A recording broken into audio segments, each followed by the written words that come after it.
22 کو رسپونڈنٹس کے طور پر آج عدالت عظمیٰ نے بلایا تھا. وہاں پہ جس طرح آپ جانتے ہیں کہ اٹارنی جنرل نے جو چاروں کی چاروں جو پریئرز کی سزا تھی اس کو نہ صرف انہوں نے قبول کیا بلکہ پوری طرح انہوں نے اس کے اوپر اس کو انڈورس کیا. لیکن ہم اچھی طرح جانتے ہیں کہ اس حکومت کی کمٹمنٹس اور ان کی جو باشگاف الفاظ میں ہاں ملانا اس کی کیا قدر منزلت ہے ہم اچھی طرح جانتے ہیں. لیکن آج عدالت عظمیٰ میں انہوں نے اٹارنی جنرل نے کہا ہے تو لیٹس ہوپ کہ وہ اپنی ان کمٹمنٹس کو آنر کریں گے. میں سپریم کورٹ بار کونسل کے صدر کا ان کے تمام ان کے زعماء کا شکر گزار ہوں کہ انہوں نے عوامی مفاد میں یہ پٹیشن انہوں نے داخل کی. جو عدالت عظمیٰ نے چیف جسٹس صاحب نے اور ان کے ساتھ جو شریک جو جج تھے انہوں نے جو آج فرمایا ہے اس کے بارے میں تو ہمارے لائرز ابھی آپ کو بتائیں گے. لیکن ہماری بطور رسپونڈنٹس یہ ہماری استدعا تھی کہ اسپیکر نے جو آئین اور قانون میں درج ہے 14 دن کی مدت اس کو وائلیٹ کیا ہے تو یہ آئین سے انحراف ہے. یہ ہماری درخواست تھی عدالت عظمیٰ کے پاس. اور پھر انہوں نے 25 مارچ کو اجلاس بلایا ہے جو کہ یقیناً 14 جو دن گزرے ہیں اس کے گزرنے کے بعد انہوں نے بلایا ہے. آپ جانتے ہیں کہ OIC کی کانفرنس کی آمد ہے. کل اجلاس شروع ہو جائیں گے. متحدہ اپوزیشن نے باشگاف الفاظ میں یہ کہا ہے کہ یہ جو آ رہے ہیں اسلامی ممالک سے ہمارے بھائی ہیں. پوری قوم ان کے لیے فرش راہ ہے. پوری قوم ان کو دل کی عطا کر رہی ہے جو خوش آمدید کہہ رہی ہے. ہم نے تو اپنا جو لانگ مارچ ہے 23 مارچ کا اس کو مؤخر کر دیا OIC کی کانفرنس کے لیے. اسی لیے ہم نے کہا تھا کہ ان 22 اور 23 تاریخ کے دوران جو کانفرنس ہوگی ہم اس کے لیے ماحول کو ہر صورت پر امن بنائیں گے. لیکن اسپیکر کو کیا مشکل تھی کہ وہ اس سے پہلے وہ اجلاس بلاتے 14 دن کی جو آئینی جو ریکوائرمنٹ ہے اس کی تکمیل کرتے. اسپیکر نے جان بوجھ کر اجلاس نہیں بلایا اور اس طرح کوشش کی کہ وہ اپوزیشن کو ٹریپ کرے اور OIC کے حوالے سے ہم خدا نخواستہ کوئی ایسا رویہ اختیار کریں جس سے کہ حکومت کو موقع مل جائے. ہم نے کچھ بھی صورت ہوتی یہ ہمارے بھائی ہیں مسلم ممالک سے ہمارے آ رہے ہیں ضیوف ہیں بھائی ہیں ان کے لیے ہمارا جو سرآنکھوں پر وہ آئیں اور ہم ان کو استقبال کریں گے ان کو والہانہ استقبال کریں گے. لیکن اسپیکر نے اس کی آڑ میں جو قانون شکنی کی ہے وہ معاملہ چونکہ اب عدالت عظمیٰ کے پاس ہے میں اس کے بارے میں کوئی کامنٹ نہیں کروں گا کہ عدالت عظمیٰ نے اس کے بارے میں فیصلہ کرنا ہے. یہ سیاسی حد تک میں گفتگو کر سکتا ہوں میرے بھائی بلاول بھٹو صاحب کریں گے. جو لیگل جو ایشو ہیں وہ ہمارے جو لیگل ایکسپرٹس ہیں وہ روشن ڈالیں گے. جی بسم اللہ الرحمن الرحیم. میں اس ایک جو شروع میں کلیئر کرنا چاہ رہا ہوں کہ نہ پاکستان پیپلز پارٹی نے نہ کسی اپوزیشن کا جماعت نے سپریم کورٹ کو اپروچ کیا. The Bar Councils جو پاکستان کی سپریم کورٹ بار ایسوسیشن ہیں اور مختلف ان کے جو گروپس ہیں انہوں نے مل کے سپریم کورٹ کو اپروچ کیا کہ ان کے نظروں میں جمہوریت کو خطرہ ہو سکتا ہے اور یہ عدم اعتماد کا جو سلسلہ ہے یہاں آئین کو دفاع کرنے کے لیے قانون کا دفاع کرنے کے لیے ان کے کوئی ریکویسٹ تھے.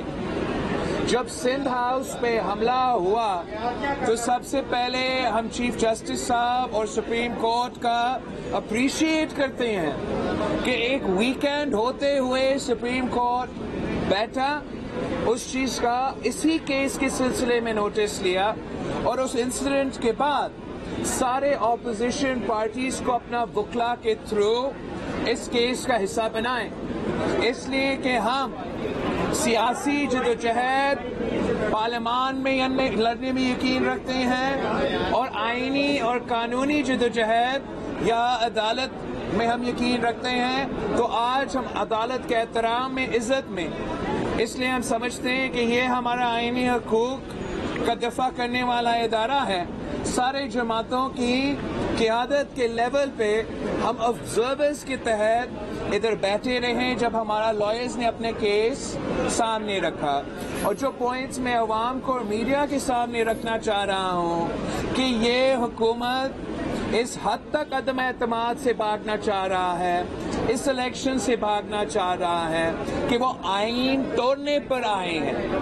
پہلے انہوں نے ہمارا عدم اعتماد پیش ہونے سے 2 دن بعد پارلیمان کے لاجز پہ حملہ کر کے دہشت پھیلانے کی کوشش کی اور ممبرز کو گرفتار کرانے کی کوشش کی.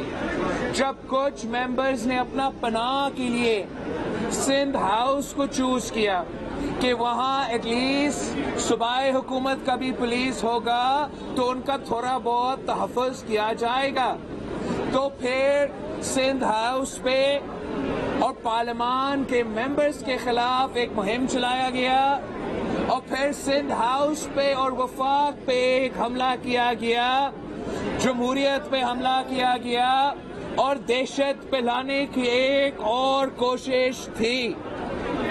اس کوشش کے بعد حکومت نے اسپیکر سے آئین توڑوایا.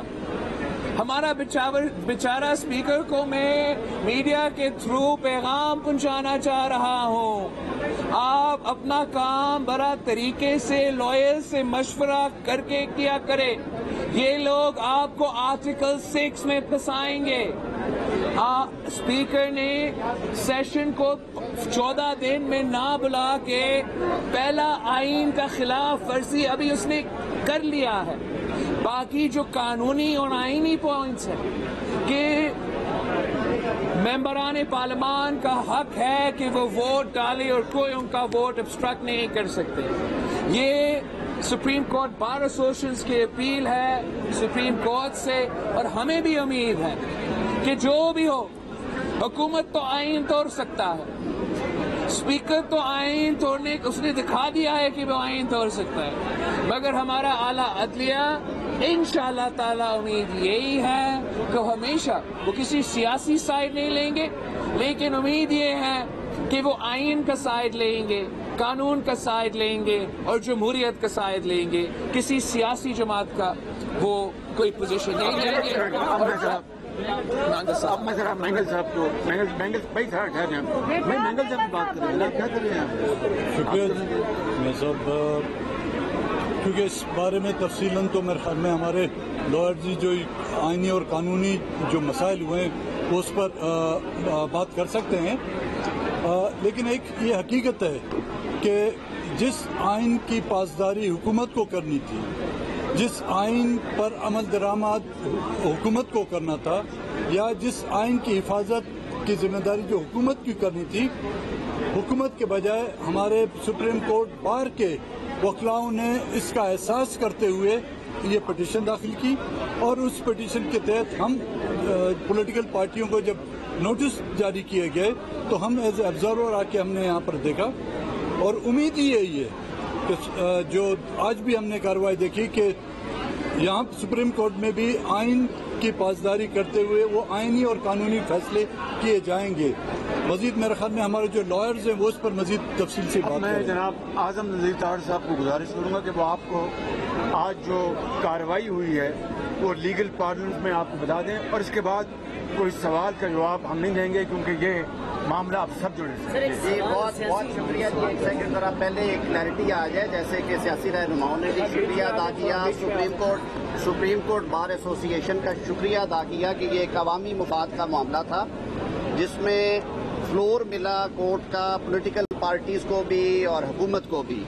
3 چیزیں جو آج طے ہو گئی ہیں وہاں پہ اٹارنی جنرل صاحب کے افرمیٹو جواب کے بعد انہوں نے ایشورنسز دی ہیں. نمبر 1 جو اپریہینشن تھی ایم این ایز کی کہ ایم این ایز کو روکا جائے گا، جو یہ کہا جاتا تھا کہ وہ 10 لاکھ میں سے گزر کے آئیں گے اور جائیں گے.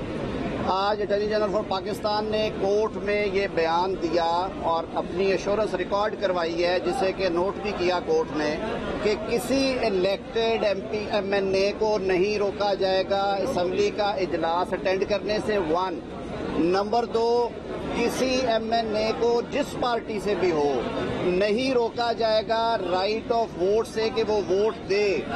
تیسری بات، جو صدارتی ریفرنس آیا ہے آرٹیکل 186 کا اوپینین مانگنے کے لیے، انہوں نے کہا کہ یہ فیوچرسٹک پوائنٹ آف ویو سے مستقبل کے لیے ہے اور اس کی وجہ سے کسی شخص کو نہ ووٹ ڈالنے سے روکا جائے گا اور نہ اس میں کوئی اسٹے آرڈر مانگا جائے گا۔ اور چوتھی بات جو سامنے آئی، انہوں نے بالکل کلیئر لفظوں میں کہا کہ آئین کا آرٹیکل 95 اور rule 37 of national assembly conduct of business rules بالکل کلیئر ہیں، اسپیکر قانون اور آئین سے ہٹ کے کچھ نہیں کریں گے، اور اسی وجہ سے عدالت نے جو سپریم کورٹ بار ایسوسی ایشن کی پٹیشنز ہیں وہ بھی پینڈنگ رکھی ہے، اور جو دوسرا ریفرنس فائل کیا گیا اس میں تمام پولیٹیکل پارٹیز کو نوٹسز جاری کر دیے گئے ہیں کہ وہ اپنا اس میں اوپینین دیں، عدالت کی معاونت کریں۔ سندھ ہاؤس پہ حملے والے میٹر میں سپریم کورٹ نے بڑا سیریس ایکشن لیتے ہوئے آئی جی اسلام آباد کو ہدایت کی ہے کہ جو ایڈوکیٹ جنرل سندھ کی معروضات کی روشنی میں حکومت سندھ کا جو بیان ہے اس کو ایف آئی آر کا حصہ بنا کے اس کے مطابق تفتیش کی جائے۔ تو اس سے زیادہ میرے خیال میں سب جوڈس میٹر ہے۔